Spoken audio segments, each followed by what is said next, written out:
Erinnert euch der hier auch irgendwie ein bisschen an den hier? Das sagen aber nicht wir, sondern der Vergleich wird seit Jahren von Medien immer wieder gezogen. Und im Sommer hätte sich Merz auch noch beinahe mit US-Senator und Trump-Supporter Lindsey Graham auf ein Podium gesetzt. Aber jetzt kommt's. In der Debatte um das Bürgergeld, den Nachfolger von Hartz IV, hat Merz das hier rausgehauen. Ich stelle bei der Ampel große Nervosität fest, bis hin zu einem Sprachgebrauch, den wir bisher nur von der extremen amerikanischen Rechten kannten. Extreme amerikanische Rechte. Meint er damit etwa ihn hier? Wie kann das denn sein? Merz wird mit Trump verglichen und er selber vergleicht die Ampel auch mit Trump. Wir haben uns mal angeschaut, was es damit auf sich hat und gecheckt, wie viel Trump wirklich in Merz steckt. Los geht's. Merz und Trump. Beide sind reich, weit über 60 und Schlüsselfigur einer konservativen Partei. So viel zu den offensichtlichen Gemeinsamkeiten. Aber wir wollen diese Trump-Vergleiche mal als Gedankenspiel durchgehen. Kann das überhaupt stimmen? Und wenn ja, ist wirklich Merz das Problem oder verschärft sich die politische Landschaft in Deutschland gerade generell? Wir haben das hier mal anhand einiger Merkmale analysiert. Fangen wir aber erstmal mit Merz' Vorwurf gegen die Ampel an. Was hat er damit gemeint und ist da was dran? Merz beschwerte sich über die Radikalisierung der politischen Sprache von Seiten der Ampel. Was meint er damit? Wahrscheinlich geht es um diese Aussage hier. Wer den Weg von Donald Trump, der Verbreitung von Fake News einschlägt, wer der Meinung ist, man müsste das Land spalten, der hat nichts mehr in der politischen Mitte dieses Landes verloren. Klingbeil hat sich damit direkt an Markus Söder und Friedrich Merz gerichtet. Klingbeils Vorwurf bezog sich auf diese Kampagne der Union gegen das von der Ampel geplante Bürgergeld. Unter anderem die Social-Kanäle der CSU, aber auch das Büro von Friedrich Merz haben ähnliche Zahlen über das Bürgergeld verbreitet. Die Zahlen der Union sollten zeigen, dass in manchen Fällen Menschen mit Bürgergeld am Ende mehr Geld haben als Menschen, die arbeiten gehen. Leistung solle sich aber lohnen, sagt die Union. Die Berechnungen waren allerdings unvollständig, wie unter anderem der Deutsche Gewerkschaftsbund, kurz DGB, in diesem Tweet aufzeigt. Die Zahlen der Union ignorierten nämlich, dass auch Menschen, die arbeiten gehen, Leistungen vom Staat bekommen können. Der Vorwurf der Desinformation ist also nicht völlig aus der Luft gegriffen. Aber es liegt im Auge des Betrachters, ob man das wirklich als Fake News bezeichnet. Und dann auch direkt von Trump zu sprechen und der Union ihre Position in der politischen Mitte abzusprechen, war schon sehr drastisch von Klingbeil. Dass Merz den Vorwurf dann aber direkt umdreht, finde ich auch nicht angemessen. Vor allem, weil er auch keine Beispiele dafür nennt. Es ist aber echt spannend, dass sich hier sowohl Union als auch Ampel gegenseitig vorwerfen, dass wir hier bald amerikanische Verhältnisse in der Politik haben. Aber inwiefern ist dieser Vergleich überhaupt zulässig? Oder sogar ein Beispiel dafür, dass beide Seiten recht haben könnten. Dafür schauen wir uns vor allem mal den Merz-Trump-Vergleich an und schauen aber auch, an welchen Stellen auch die Ampel verbal aufrüstet. Bei den ganzen Vergleichen von Trump und Merz geht es vor allem um die mögliche Radikalisierung der Konservativen. In den USA sind das die Republikaner, die unter Trump massiv nach rechts gedriftet sind. In Deutschland geht es um die Union. Deswegen schauen wir uns die und Merz hier mal genauer an. Wir haben uns für unsere Analyse mal am Buch Radikalisierter Konservatismus von Natascha Strobel, einer österreichischen Politikwissenschaftlerin und Publizistin, orientiert. Darin beschreibt sie verschiedene Merkmale, an denen man erkennt, ob Konservative sich radikalisieren. Und um eins vorwegzunehmen, wir haben hier in Deutschland noch lange keine amerikanischen Verhältnisse. Trump respektiert die Ergebnisse demokratischer Wahlen nicht. Das macht auch Merz hier mehr als deutlich. Donald Trump ist ganz offenkundig kein Demokrat. Er akzeptiert seine Niederlage nicht und auch nicht die Entscheidungen der Gerichte. Und auch bei anderen Merkmalen aus Strobels Buch kann man höchstens leichte Tendenzen von Merz und der Union erkennen, aber wirklich noch keine Parallelen zu Trump ziehen. Zum Beispiel kommt es bei radikalen Konservativen oft zur Zuspitzung einer Partei auf eine Person. Fast die gesamte republikanische Partei hat sich auf Trump ausgerichtet. Kaum jemand hat ihm widersprochen. Nach den verpatzten Midterm-Wahlen beginnt sich zwar gerade der Wind zu drehen, aber lange Zeit war Trumps Rolle unangefochten. Bei Merz und der CDU sieht das anders aus. Als Oppositionsführer bzw. Fraktionschef und Parteivorsitzender hat Merz 2 wichtige Ämter und prägt das Bild der Partei nach außen. Von einem richtigen Führungskult oder sektenähnlichen Zuständen wie bei den Republikanern sind Merz und die CDU aber weit entfernt. Außerdem neigen die Radikalen zum bewussten Regelbruch und auch dazu, die Institutionen des Staates anzugreifen, das Vertrauen in sie zu schwächen. Das kann man von Merz wirklich nicht behaupten. Allerdings haut er gerne mal Sachen raus, die zumindest ein etwas fragwürdiges Verständnis des deutschen Rechtsstaates zeigen. Wie zum Beispiel bei den Klimaprotesten der letzten Generation, die auch den Berliner Flughafen lahmgelegt haben. Merz fordert Strafverschärfung für die Protestierenden, denn ich bin mal Strafrichter gewesen. Ich weiß, dass die meisten im Gefängnis nicht besser werden, Aber die Zeit, in der sie da sitzen, ist draußen Ruhe. Als Jurist so auf zivilen Ungehorsam zu reagieren, ist schon erstaunlich. Aber wenn das Feindbild stimmt, ist es wohl kein No-Go mehr. Und apropos Feindbilder. Bei einem Merkmal haben wir einige Hinweise gefunden, bei denen Merz zumindest in die Richtung von Trump geht. Und zwar geht es um seine Rhetorik und die Polarisierung, die er damit betreibt. Damit ist gemeint, dass radikalisierte Konservative immer mehr in sogenanntes Wir-Ihr-Denken verfallen. Wir die Guten und ihr die bösen anderen. Und da gibt es gleich 3 unterschiedliche Ebenen. Innerhalb der eigenen Partei, gegen den politischen Gegner und auch in größeren gesellschaftlichen Debatten. Aber der Reihe nach. Polarisierung innerhalb der CDU hat Merz vor allem betrieben, als er noch nicht der Vorsitzende war. Die meisten Trump-Merz-Headlines gab es Ende 2020. Damals war Annegret Kramp-Karrenbauer, like wer sie noch kennt, Parteichefin der CDU. Allerdings hatte sie schon ihren Rücktritt angekündigt und die Partei brauchte wen Neues an der Spitze. Und Merz hatte Bock auf den Job. Aber der Parteitag, auf dem die Wahl stattfinden sollte, wurde wegen Corona mehrmals verschoben. Das hat Friedrich Merz allerdings nicht so wirklich geglaubt und sogar eine Kampagne gegen sich gewittert.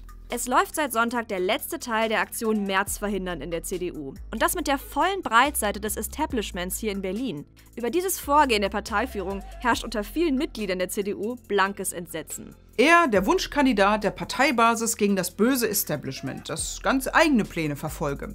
Das klingt nicht nur nach Wir-Ihr-Denken, sondern erinnert auch an Trump, der wie hier kurz vor seiner Wahl 2016 immer wieder gegen Teile seiner eigenen Partei geschossen hat.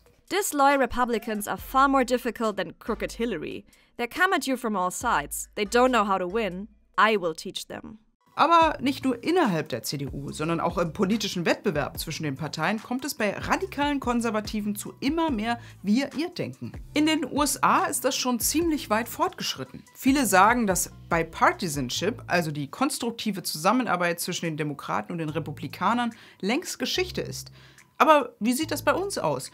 Im Februar hatte Merz in einer Grundsatzrede noch so über die neue Rolle der Union gesprochen. Konstruktive Opposition zu sein heißt, die Regierung zu kritisieren, wo es notwendig ist, ihr Alternativen gegenüberzustellen, wo es möglich ist, aber immer auch in schwieriger Lage, insbesondere in einer solchen, in der wir heute sind, die Regierung auch zu unterstützen und zu helfen, damit dieses Land gut regiert wird. Davon merkt man aktuell nicht mehr so viel. Die Stimmung zwischen der Ampel und der Union ist manchmal echt ein bisschen cringe. Kommen Sie rein, mit uns geht's aufwärts, Frau Lemke. Ja, deshalb haben Sie jetzt mich dabei. Ja, absolut. Ne? Das Hochschaffeln. Das macht den Aufzug etwas schwerer. Leichtgängiger wollten Sie sagen, bin ich mir ganz sicher. Außerdem ist der Fraktionsebene noch nicht das Höchste, ne? Nein, also auf die Kuppel gehen wir noch. Fröhliches Regieren. Ja, fröhliches Politisieren. Der Bundeskanzler macht Ihnen ja leicht. Nimmt Ihnen die Entscheidung. Das kommentiere ich jetzt nicht. Schönen Tag.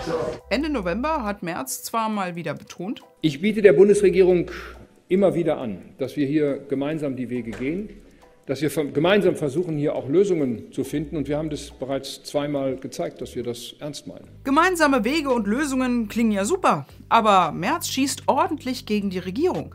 Wie zum Beispiel auf dem Parteitag der CDU im September. Hier liest er ziemlich hämisch aus einem Kinderbuch vor, das Bundeswirtschaftsminister Robert Habeck geschrieben hat, und kommentiert das dann so. Wir haben hier nicht Bullerland in Deutschland, wir sind nicht Bullabü, wir sind die viertgrößte Industrienation der Welt, die sich nicht leisten kann, ein Trainee-Programm für Bundeswirtschaftsminister aufzusetzen, sondern wir brauchen hier Menschen in den Ämtern, die was verstehen von der Aufgabe, die sie da wahrnehmen. Auch im Bundestag sind die Debatten wieder hitziger als noch zu Zeiten der Großen Koalition. Das liegt aber nicht nur an Merz und der Union, auch aus der Ampel kommen schärfere Töne und persönliche Angriffe, zum Beispiel gegen Merz. Wie soll jemand, der in einer ganz anderen Lebenswirklichkeit lebt und sich vielleicht überlegen muss, ob er zur Party mit dem Privatjet oder mit dem Auto oder dem Zug fliegt, wie soll so jemand sich in die Lebenswirklichkeit einer alleinerziehenden Frau versetzen? Oder Robert Habeck, der sich über die Opposition beschwert und dabei selber so klingt, als ob er am Stammtisch sitzen würde. Und was hören wir von der Opposition? Und das ist der eigentliche Punkt. Die Gasumlage muss weg. Sind wir denn hier im Fußballstadion oder was? Ist das eine Demo? Muss weg. Sie sind die Muss-weg-Opposition. Was ist denn das für eine Antwort? Fragen Sie mich mal, was mir alles nicht gefällt und was ich mir wünschen würde, was alles weg muss. Aber das ist doch keine Politik. Streit gehört natürlich zur Demokratie dazu. Auch dass die Union das Bürgergeld im Bundesrat zunächst blockiert hat und der Ampel im Vermittlungsausschuss einige Zugeständnisse abgerungen hat, ist total legitim. Als Opposition nutzt die CDU jede Möglichkeit, ihre Politik durchzusetzen, also der Regierung Alternativen aufzuzeigen oder gemeinsam Lösungen zu finden, wie Merz es formuliert hat. Und am Ende stand auch bei der Bürgergelddiskussion ein Kompromiss. Etwas, was bei den Republikanern ziemlich unwahrscheinlich wäre. Aber dass dabei alle verbal aufrüsten, finde ich nicht mehr wirklich konstruktiv. Und auch ob solche Tweets wie von der CSU da weiterhelfen? Weiß ich nicht, Digga. Bei Merz gibt es neben den politischen Debatten mit den anderen Parteien aber auch noch eine dritte Ebene, auf der er immer wieder polarisiert. An die Debatte um das Bürgergeld schließt sich nämlich noch eine weitere an, bei der Merz schwere Geschütze auffährt. Es geht um Geflüchtete, die die üppigen Sozialleistungen ausnützen würden. Im Interview mit Bild TV nannte er das Sozialtourismus. Für das Wording hat er sich zwar entschuldigt, aber im Kern bleibt er weiter dabei. Was wir vermeiden müssen, ist Einwanderung in die Sozialsysteme. Und wenn das Ziel der Koalition ist, dann werden wir dem natürlich nicht zustimmen. Er macht das hier rhetorisch ziemlich geschickt. Er behauptet nicht, dass die Ampel das Ziel hat, Einwanderung in die Sozialsysteme zu fördern. Aber durch den Konjunktiv bringt er das trotzdem in einem Satz unter. Ohne Konjunktiv kennt man das eher von rechts außen. Genau wie beim vermeintlichen Sozialtourismus oder den unvollständigen Bürgergeldzahlen nähern Merz und die Union sich hier Desinformationen zumindest an. Fake News und alternative Fakten kennen wir von Trump ja noch zur Genüge. Soweit ist es bei der Union noch lange nicht, aber von verkürzten Rechenbeispielen oder unbelegten Behauptungen sollten Sie lieber schnell wieder Abstand nehmen. Wenn es um Geflüchtete geht, fischt Merz am rechten Rand und überschreitet mit Sozialtourismus eine rote Linie. Was man aber auch sagen muss, damit ist er nicht allein. Nicht nur in seiner Partei, auch von Seiten der Ampel kommt es zu Grenzüberschreitungen bei dem Thema. Als im Oktober in Mecklenburg-Vorpommern eine Flüchtlingsunterkunft gebrannt hat, gab die SPD-Vorsitzende Saskia Esken Merz die Mitschuld. Wer Kriegsflüchtlinge fern aller Fakten als Sozialtouristen verleumdet, muss sich fragen lassen, welchen Anteil er hat an Hass und Hetze, die später in Gewalt mündet. Inzwischen hat sich übrigens herausgestellt, dass es wohl keinen politischen Hintergrund gab und ein Feuerwehrmann unter Tatverdacht steht. Eine Entschuldigung bekam Merz von Esken aber immer noch nicht. Und kleiner Disclaimer: Über den Vorfall in Mecklenburg-Vorpommern haben wir in unserem Video zur Migrationspolitik übrigens auch gesprochen. Damals war noch nicht klar, welche Hintergründe die Tat hat. Fazit: Man kann also feststellen, dass auf beiden Seiten der Ton inzwischen verschärft wird. Das ist eine echt beunruhigende Entwicklung. Aber das Ergebnis unseres Gedankenspiels ist ganz klar. Merz ist kein deutscher Trump. Im Gegensatz zu Trump respektiert er die Demokratie und den Rechtsstaat. Allerdings schielen er und die Union immer mal wieder nach rechts und erschweren damit die konstruktive Oppositionsarbeit, die Merz selbst immer wieder beschwört. Vor allem in der Rhetorik haben wir Parallelen zu Trump entdeckt. Merz flirtet mit einer gewissen Radikalität, aber geht dann doch nicht komplett in diese Richtung. Er will der CDU wieder ein konservatives Profil geben und muss auf der rechten Seite gegen die AfD ankommen. Damit ist er in der Union nicht allein, aber als Parteichef hat er eine große Verantwortung. Und er überschreitet vor allem verbal rote Linien. Und das ist kein Versehen. Merz ist klug und weiß, was er tut. Ich finde, damit sollte er vorsichtig sein, denn er macht den Weg frei für weitere Radikalisierung. Daran sollten aber auch die anderen Parteien nicht mitwirken, indem sie verbal aufrüsten, zu unnötigen Vergleichen greifen oder Anschuldigungen raushauen, die sie dann nicht mal zurücknehmen, wenn sie sich als falsch herausstellen. Konstruktive Zusammenarbeit ist super wichtig in der Demokratie und die krasse Spaltung in der US-Politik sollte für uns eine Warnung sein. So eine Radikalisierung passiert nicht von heute auf morgen, sondern schleichend. Immer mehr Grenzen werden aufgeweicht, bis es irgendwann keine mehr gibt. Deswegen sollten sich Merz, aber auch alle anderen genau überlegen, ob sie diesen Weg wirklich weitergehen wollen. Oder wie seht ihr das? Überschreiten Merz und andere PolitikerInnen hier Grenzen oder findet ihr die Aussagen okay? Schreibt's in die Kommentare. Unser Abo-Button ist ganz und gar nicht radikal, aber er freut sich über einen Klick. Und hier haben wir uns übrigens mal angeschaut, ob die Grünen eigentlich gerade ihre Werte verraten. Und hier hat sich Atlas mal angeschaut, wie kaputt Russland ist.